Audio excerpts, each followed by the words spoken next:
Your voice, your opinion, your community. Fact TV, free speech, protected.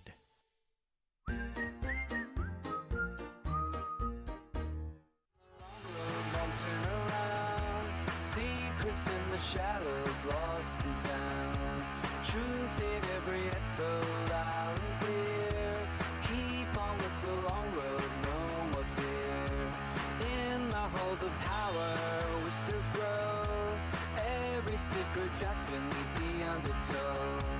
Honest stories hidden in the glass. On this long road, in the truth we trust. Good afternoon. Welcome to The Long Road. I'm your host, Kris Roberts. And today we're going to talk about a topic that's on a lot of people's minds. A topic President Trump said in the election, while he was running for election, that he said he knew a little bit about and he wasn't going to be involved with. And that is Project 2025. What is Project 2025? Well, I started to research into the book. You can buy the book, but if you get kind of really crafty, you can download all the PDFs. Because Project 25 basically is a new blueprint for every single facet of government and almost every single facet of you and I's lives. It's a group of people so far reading it. There's been about 400 contributors to it. It's over 1,000 pages. And they say they want to keep it really simple, get it back to the way it was.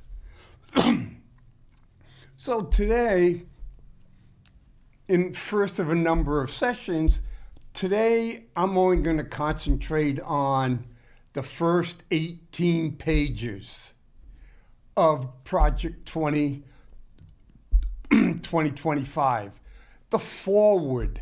That kind of gives you a quick synopsis or kind of an abstract of what the book is going to be about.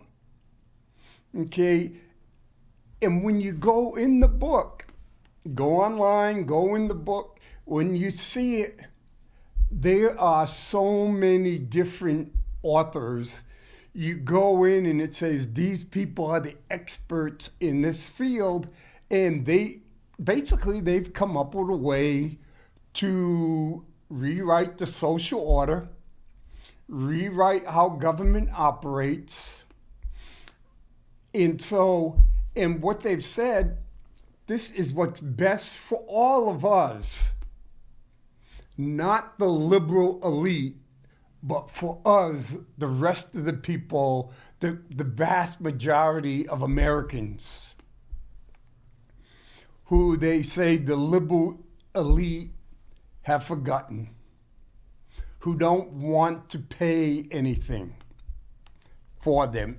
They want to subtract their ability to be human beings, their ability to maximize their potential, their ability based on the Constitution for the pursuit of happiness and total free market. So if you want to be an XYZ repairman and you're really good at being an XYZ repairman, that will be a great fulfillment of your life.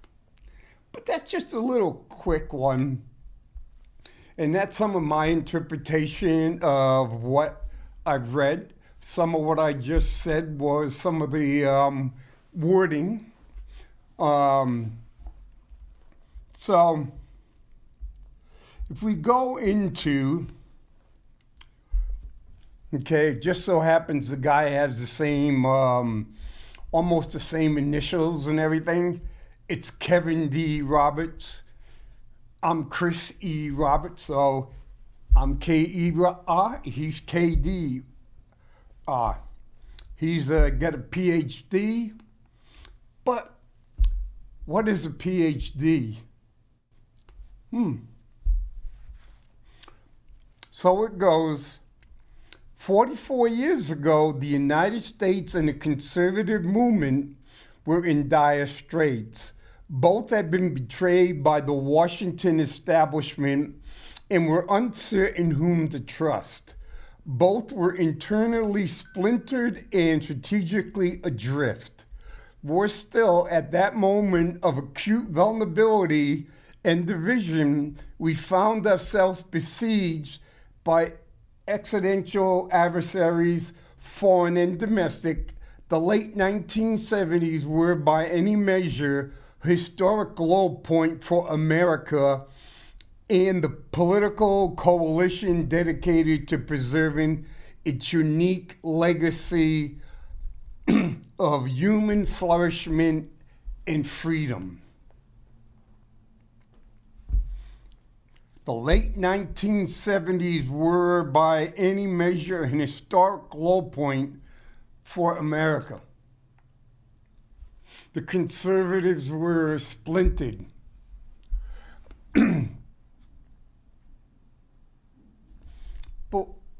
But wait a minute.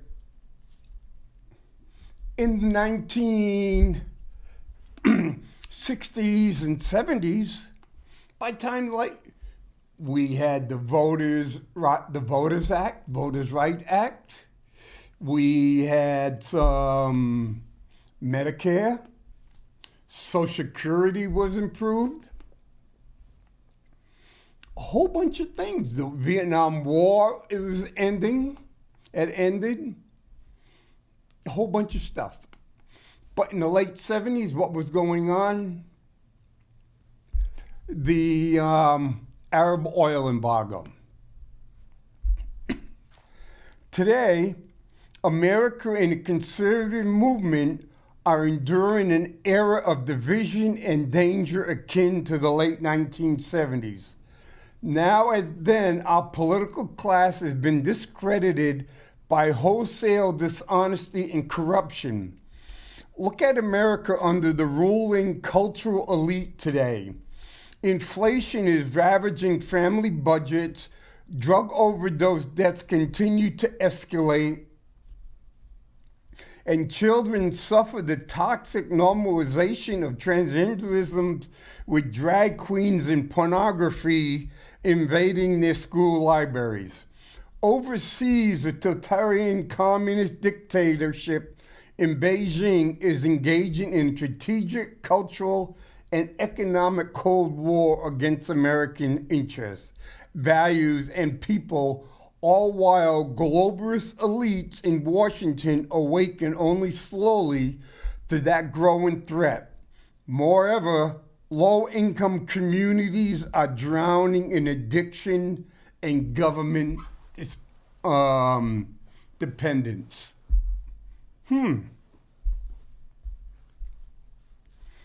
Wow. Low-income communities are drowning in addiction and government dependence. That is some pretty really harsh words, because there are a lot of low-income communities in the United States that are not drug-infested, are not on welfare, not depending on government assistance. Well, okay, maybe they get fruit stamps. Maybe they get free or reduced lunch. Okay, I guess that is government assistance. Inflation is ravaging family budgets.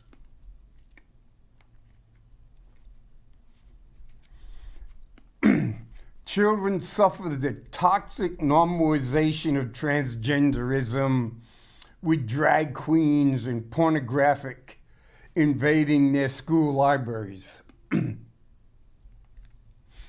You know,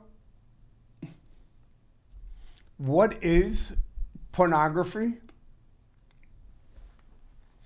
You know, the old Hustler magazine, some of those type magazines, some of the paperback books that you could get for $1 in the 70s, or some of the adult cartoon, those are pornography. But I don't see those in school libraries. Was it Salinger wrote The Mice and Men because they talked maybe about someone being a homosexual? Is that pornography?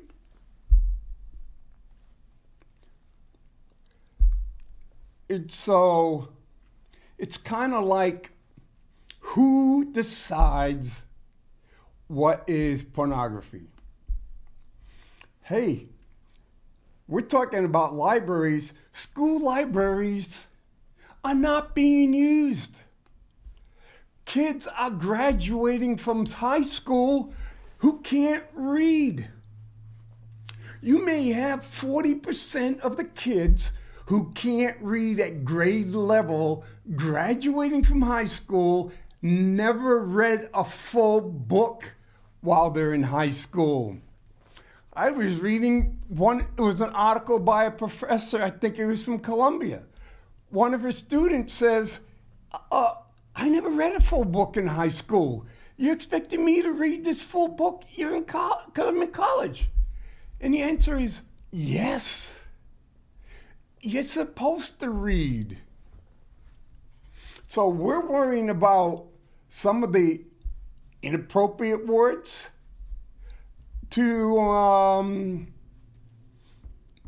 that is affecting. So in the library, while we're worrying about what books go in the library, we're not worrying about kids reading. Hey, I read The Merchant of Venice by Shakespeare. Yes, it had a lot of words like shyster and Jew and other ones that are inappropriate nowadays.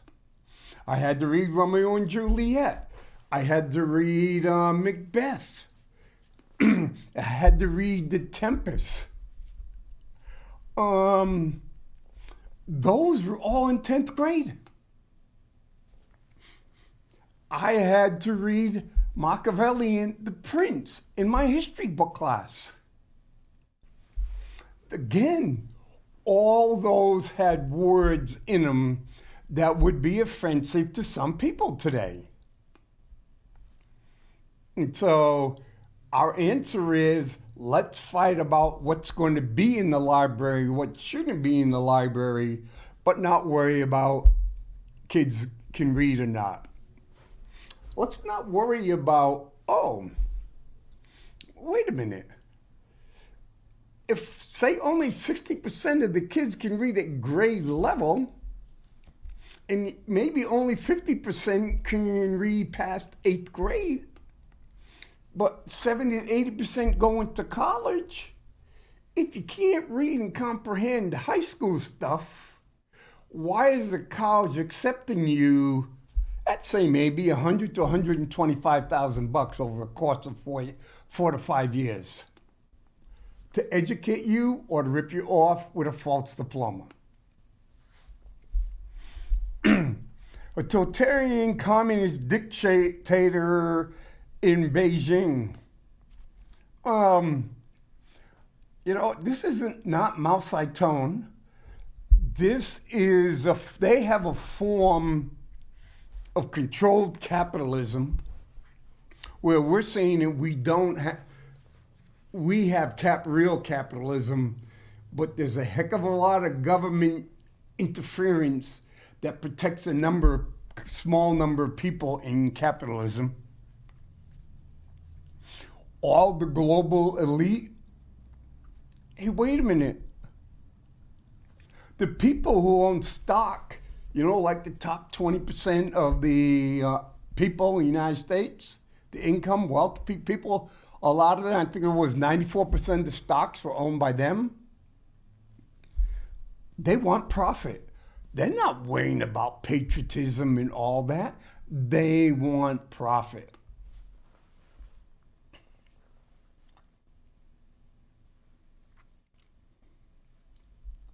Then it goes, yes, students of history will note, notwithstanding all these challenges, the late 1970s proved to be the moment when the political right unified itself and the country and led the United States to historic political, economic, and global victories. The Heritage Foundation is proud to have played a small but pivotal role in that story. It was early 1979, amidst stagnation, gas lines, and the Red Army invasion of Afghanistan, the near of Jimmy Carter's days of malaise, that the Heritage launched the Mandate for Leadership Project, where we brought together hundreds of conservative scholars and academics across the conservative movement. Together, this team created a 20-volume, 3,000-page governing handbook containing more than 2,000 conservative policies to reform the federal government and rescue the American people from Washington's dysfunction. It was a promise from the conservative movement to the country's confident, specifically and clear mandate. It was published in January 1981, the same year Ronald Reagan was sworn in as President of the United States. By the end of that year, more than 60% of its recommendations had become policy, and Reagan was on his way to ending stagflation, reviving American confidence and prosperity, and winning the Cold War. Okay. You have 2025, basically 400 conservative scholars got together and wrote a 1,000-page book. I don't know how many policies, recommendation for policies. Like this one in 1980, 20 volumes, 3,000-page government handbook, and over 2,000 conservative policies. And in 1 year, 60%. So when you're looking at before Ronald Reagan's first year, over 1,200 of those policies that were sit together by a couple of hundred conservative, quote, scholars and academics, they put a package together. None of the people were elected, but they handed the package off to Ronald Reagan, and Ronald Reagan made 1,200 policy changes in the federal government in the first year. Even now, Ronald Reagan is considered the conservative god. You cannot touch Ronald Reagan. If you say anything about Ronald Reagan, you're wrong. You're wrong and you're wrong. Okay?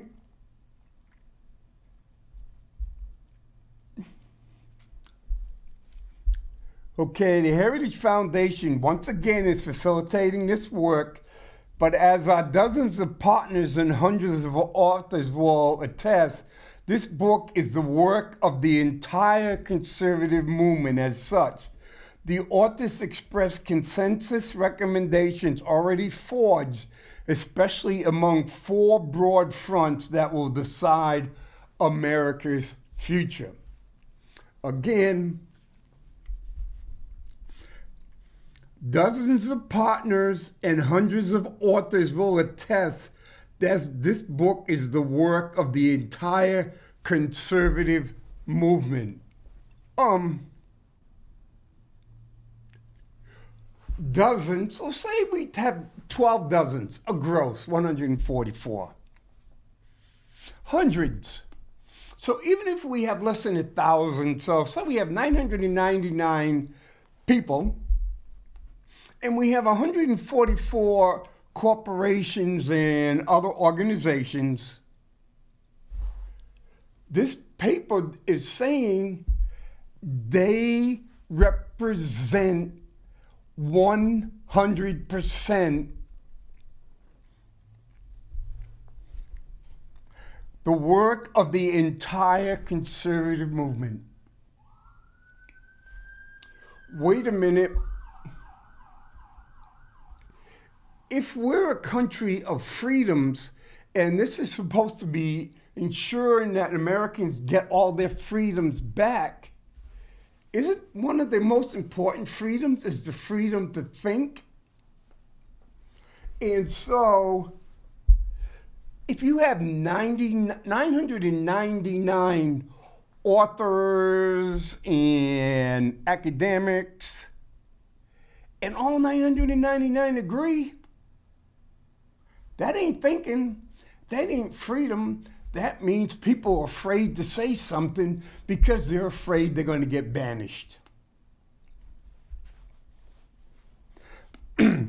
Number one, restore the family as the centerpiece of American life and protect our children. Okay.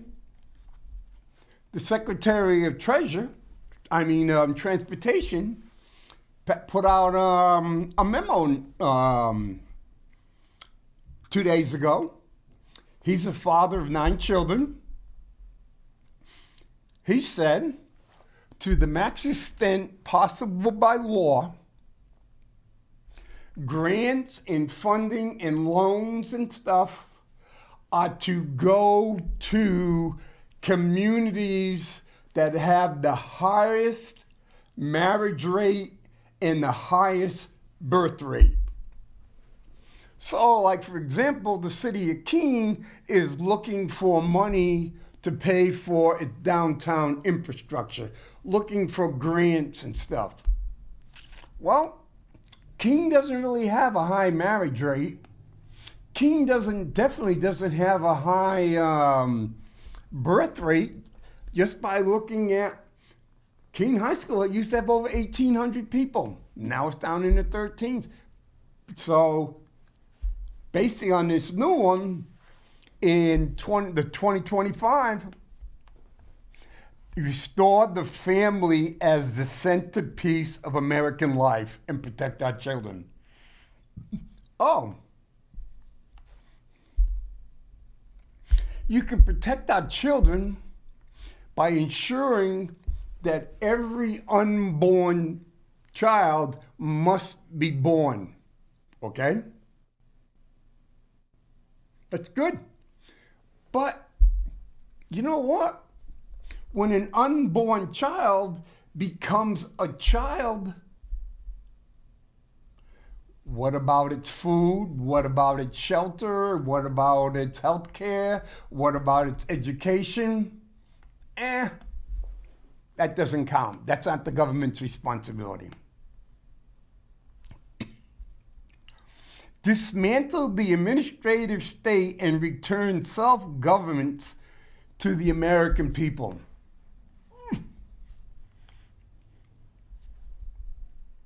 Okay? Defend our national sovereignty, borders, and bounty against global threats. Our bounty, what does our bounty mean? And number 4, secure our God-given individuals' rights to live freely, what our Constitution calls the blessed of liberty. You know, I think I want to have a pig pen and chickens outside. You know, raise my own food, my own chickens and stuff. But my backyard slopes down because way on Grove Street, and my house was built up so the water would wash off. So basically, individual rights to live freely, so I should have a right to be able to raise my own food and all that kind of stuff. But when it rains, the water would just all wash all that slop and all that kind of stuff right into my neighbor's yard.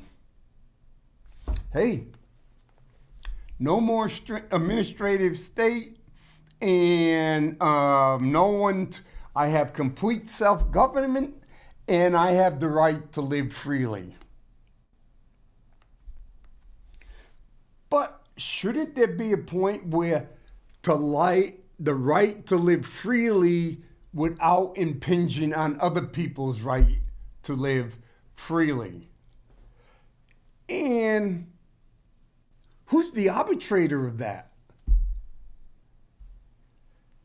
Who makes,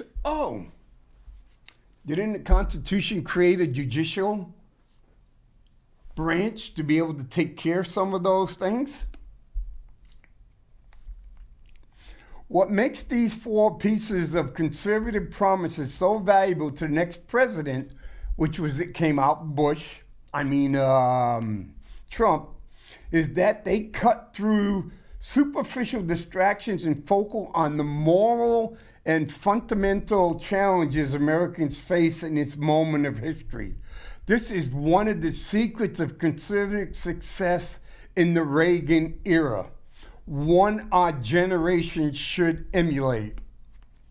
As in the 1970s, Americans today experience the failure of political and cultural elite in countless ways. In the job market, in the grocery store checkouts, on the streets in our school, in the media, within our institution. But in truth, these daily dysfunctions are not innumerable problems, but innumerable manifest of a few core crises.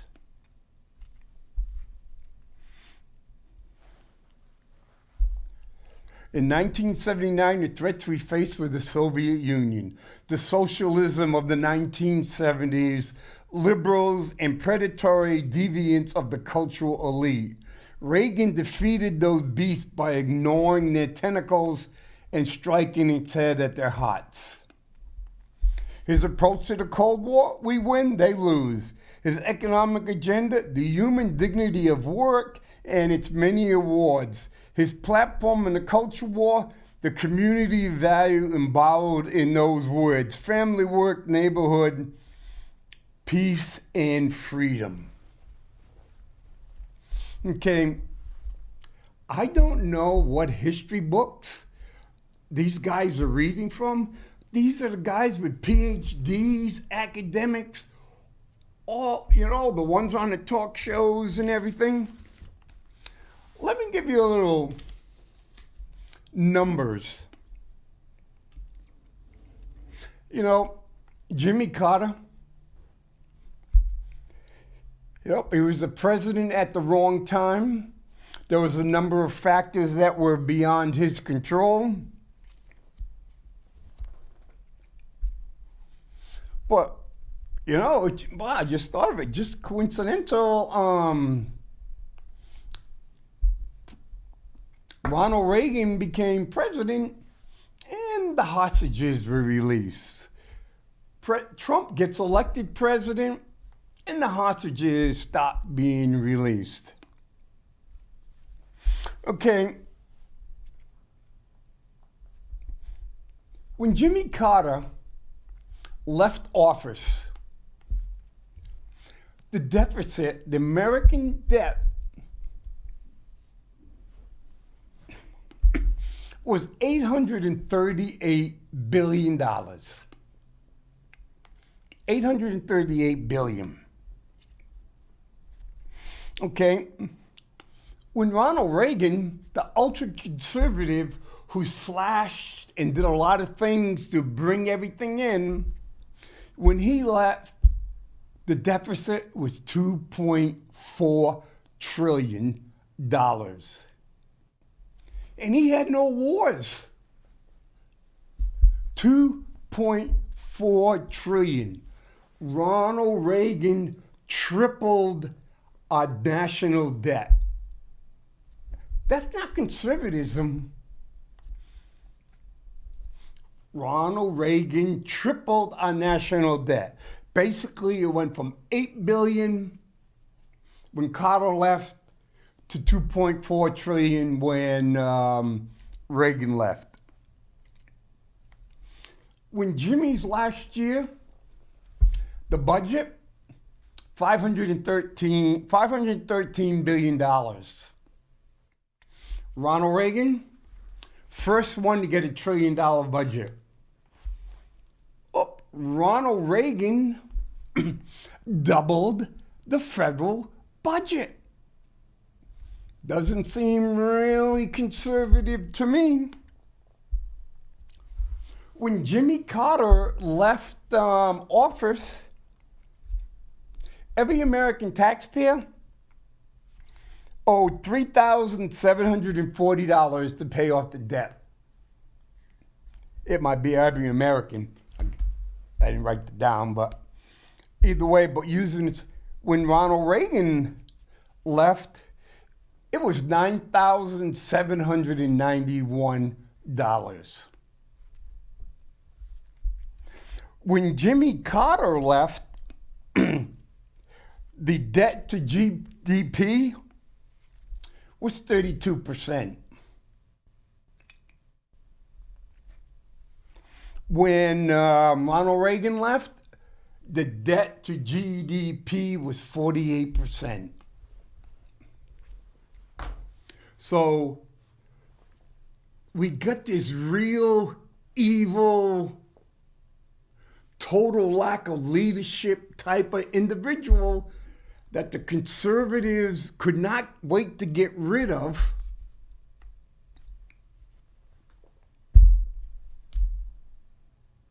Okay?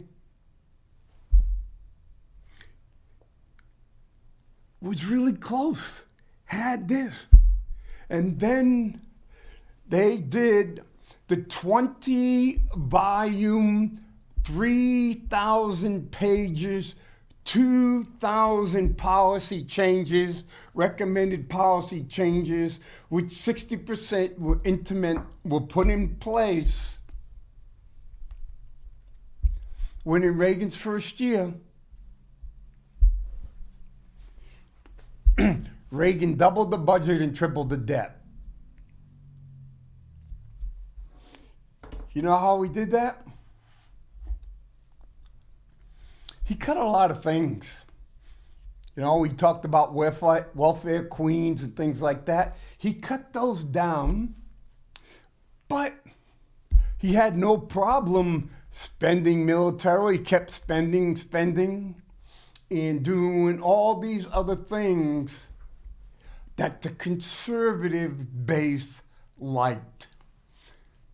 Well, the conservative base was concerned that they liked, but unfortunately, we have liberal elite and we have conservative elite. Conservatives, they still go to some Harvard, Yale, Columbia, Cal Berkeley. You know, I don't see too many conservatives and these authors and everything say, oh yeah, I went to Franklin Pierce College, or I went to UNH, or one of those. Nope. They go to the really selective college reserved for the elite. Okay. In many ways, the entire point of centralizing political power is to subvert the family.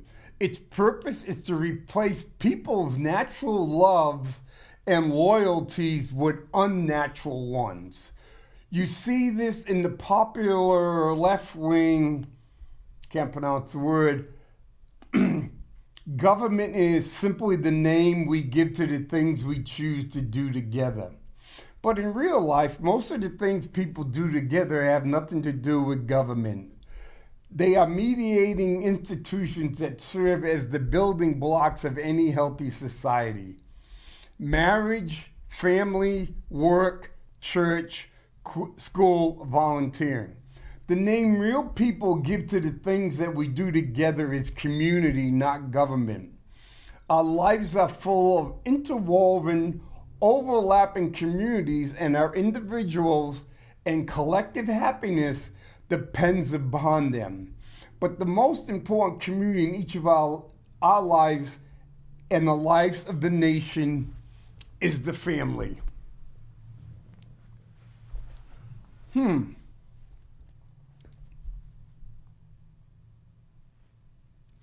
So, I'm trying to figure, where does this go? Are you a social outcast? Are you a liberal wacko? Or are you anti-American? If you choose not to get married? Or even if you do get married, you choose not to have children?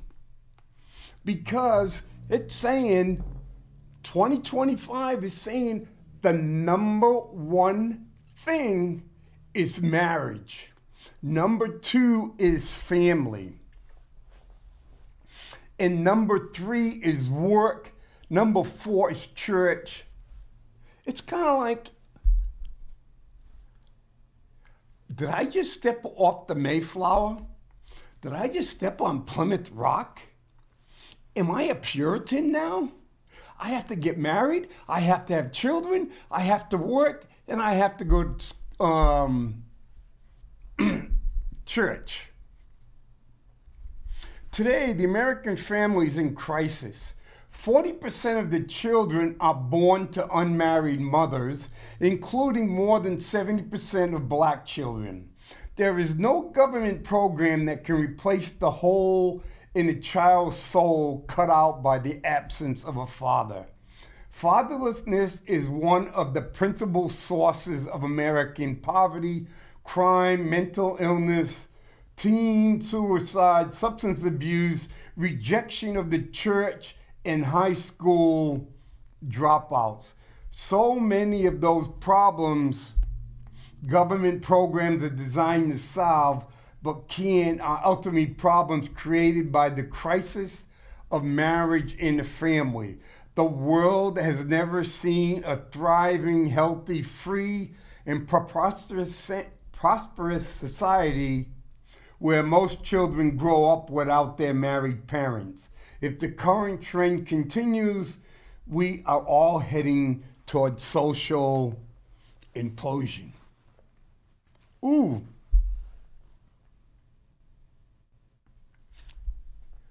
I'm trying to figure.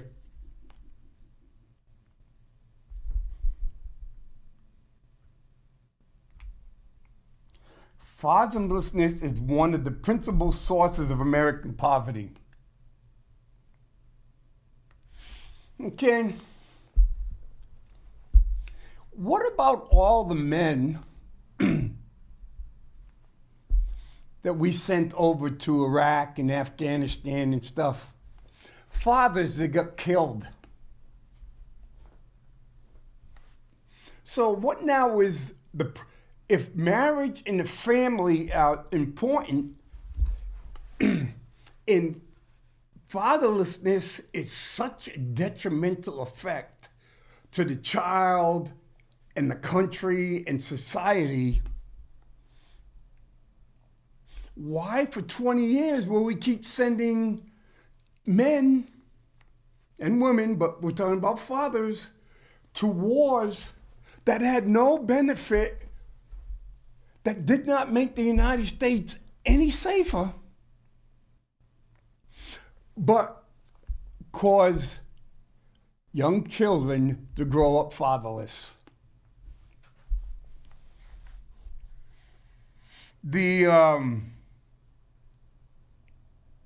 There is no government program that can replace the hole in a child's soul cut out by the absence of a father. Fatherlessness is one of the principal sources of American poverty, crime, mental illness, teen suicide, substance abuse, rejection of the church, and high school dropouts. Well, I only met my father a couple of times. There was nothing impressive about him. Yeah. He was, I think he had a 6th or an 8th grade education. The 1917. He was 34 years old when he got my 17-year-old mother pregnant. Not growing up with my father did not leave a hole in my soul. I think I'm probably a far better person not having to grow up with him.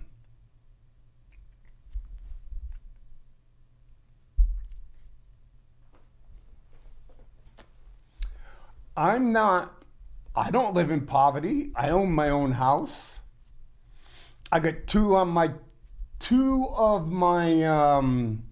3 daughters own their own house. 2 of my grandsons already own their own house. Yeah, they're paying mortgage and stuff, but they got houses. And they got houses before they were 21 because they learned how to save money and stuff. Oh, I'm not a criminal. Haven't been in jail. Mental illness, yeah. I have PTSD and some stuff from TBIs from being in the military. Yeah, growing up in poverty and some of the stuff. Yeah, you can have problems. Yeah, you're going to have some depression and anxiety and things like that. Teen suicide. Hey, I grew up in the projects and everything. I never knew anybody who committed suicide. Substance abuse.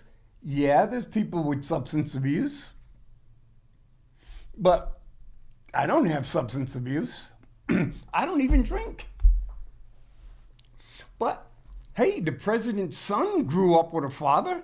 He has substance abuse. He has strippers. He has mental health conditions. Rejection of this church. No, not completely. And a high school dropout. None of my daughters dropped out of high school. None of my grandkids have dropped out of high school. They're all doing pretty good, and they're in nursing, and they help people, teaching and nursing and stuff. So, for some reason, someone instilled into me to be able to help and give back to people. My daughters and my grandchildren have done the same thing. And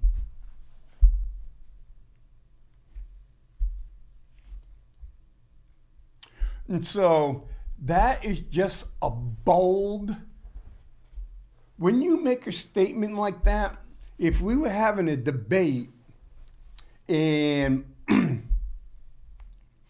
we were doing this, fatherlessness is one of the principal sources of American poverty, crime, mental illness, teen suicide, substance abuse, rejection of the church, and high school dropout.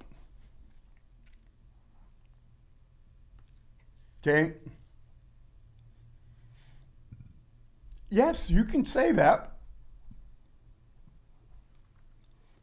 But why does it need to be church there? The 40% of the children are born to unwed mothers, including more than 70% of black children.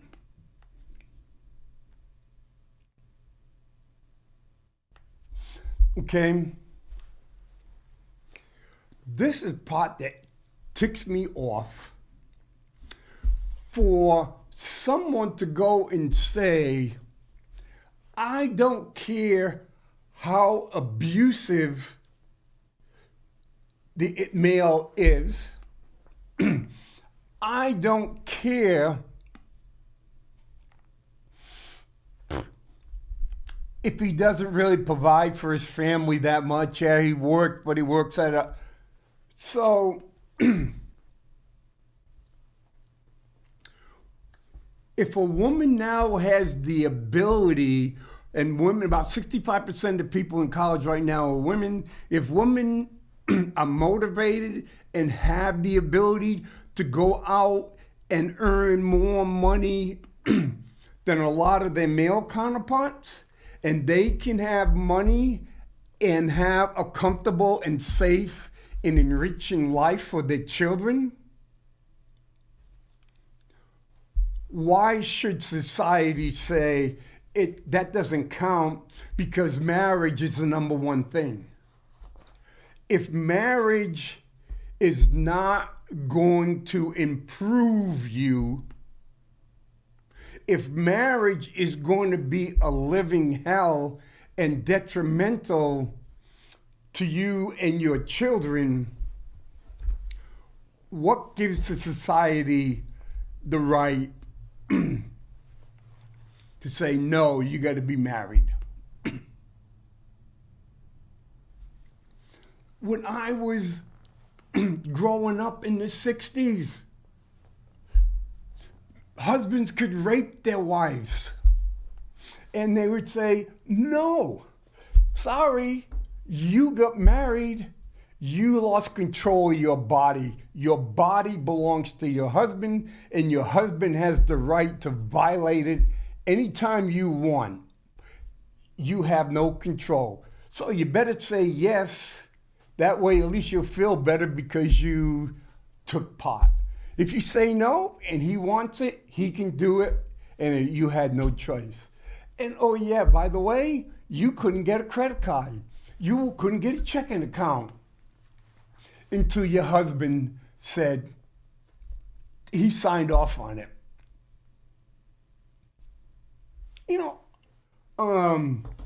But hey, we had higher marriage rates. And so people forget that children learn from the interaction of the adults. If the adults hate each other, they're combative, what do you think children learn? What do you understand why children get mental health problems?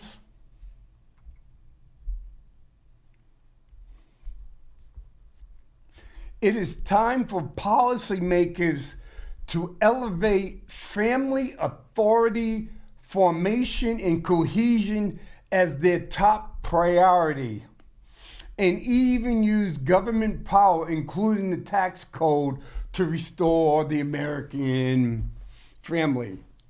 We want you to have your freedoms and everything, but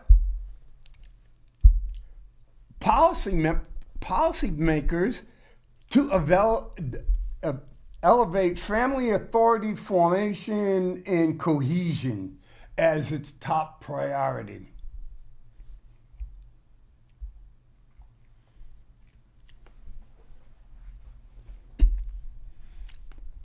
The next conservative president must make the institution of American civil society hard targets for woke cultural warriors.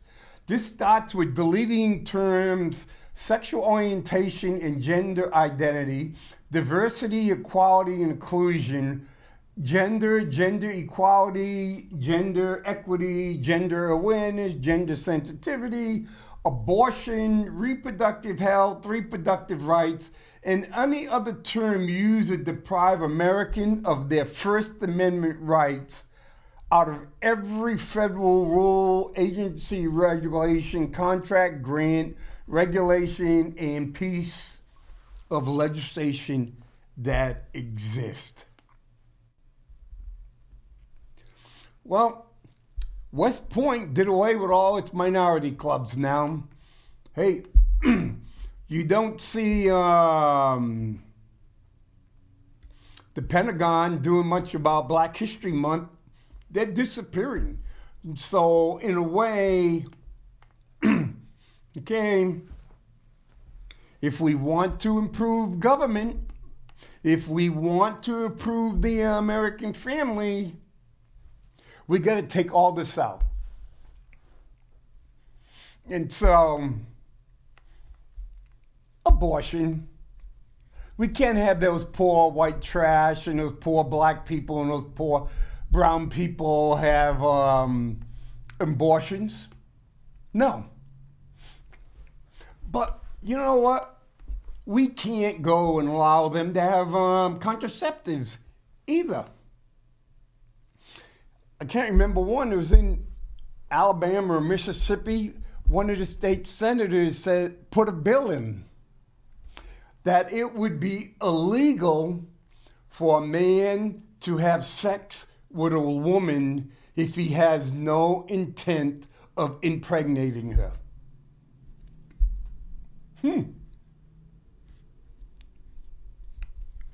Well,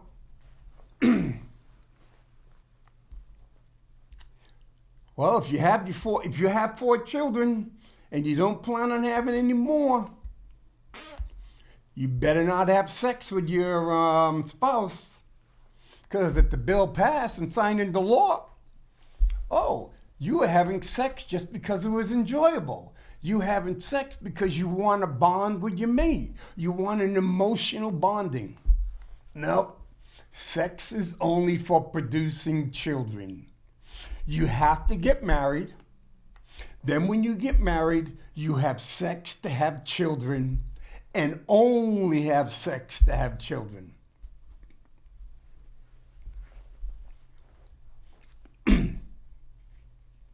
No reproductive health.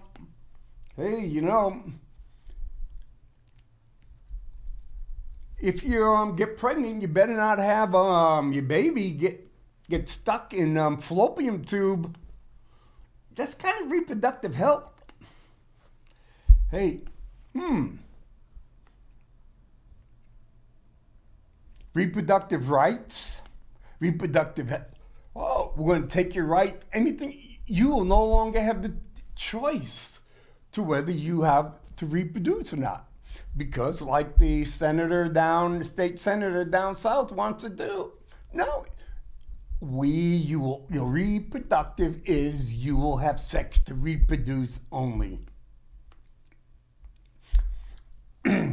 Then, pornography manifested today in the omnipresent propaganda of transgender ideology and sexualization of children, for instance, is not a political garden knot, intrinsically binding up a district claim about free speech, property rights, sexual liberation, and child welfare. It has no claim to First Protection Amendments. Its purveyors are child predators and misogynist exploiters of women. This product is as addictive as any illicit drug and is psychologically destructive of any crime. Pornography should be outlawed. The people who produce and distribute it should be in prison. Educators and public librarians who prepare it should be classified as regular sex offenders, and telecommunication and technology firms that facilitate its spread should be shuttered. Oh man. You know, when I was a kid, we used to run down to the library to look at the new National Geographic, because, you know, South American women, Native Americans, African women, women in the Southeast Asia, hey, their breasts were exposed. You know, 10, 11-year-old boys, we got pretty excited about that. Ooh, under this rule, the school librarian would be, a sex offender. Pornography should be outlawed. Who those who produce? Oh, I guess female producers of female-friendly, quote, pornography are exploiting women. Boy, man. I tried to think. I couldn't wait for the new Playboy come out. We wanted to see who the centerfold was. You could go to stores and you had all kinds of stuff. Then after a while, it was packaged up so you couldn't go and then look for it. Though in the military, boy, you're on ship. Then you had you had books and everything that you could read. Hey, Lady Chatterley's Lover and Fanny Hill and, An English Gentleman. Those are some pretty racy pornographic stuff nowadays. You ever read Female Romantic? We were in Saudi and they brought us a whole bunch of these books to read. And that was the first time I started reading those and I'm going, holy crap. These are not your nice, clean-cut stories. There's a reason why they're called steamy novels.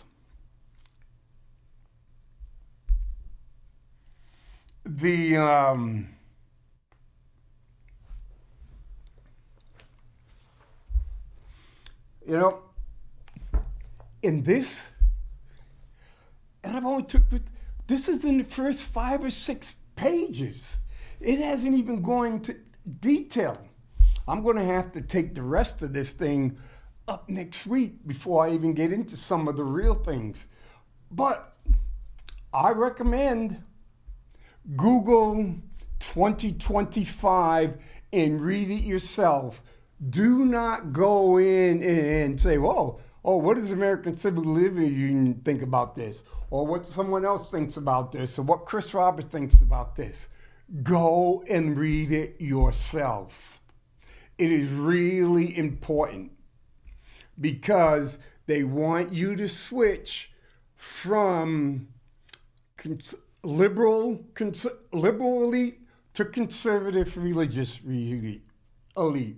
So that's it for today. And I gotta go. This is choking me up.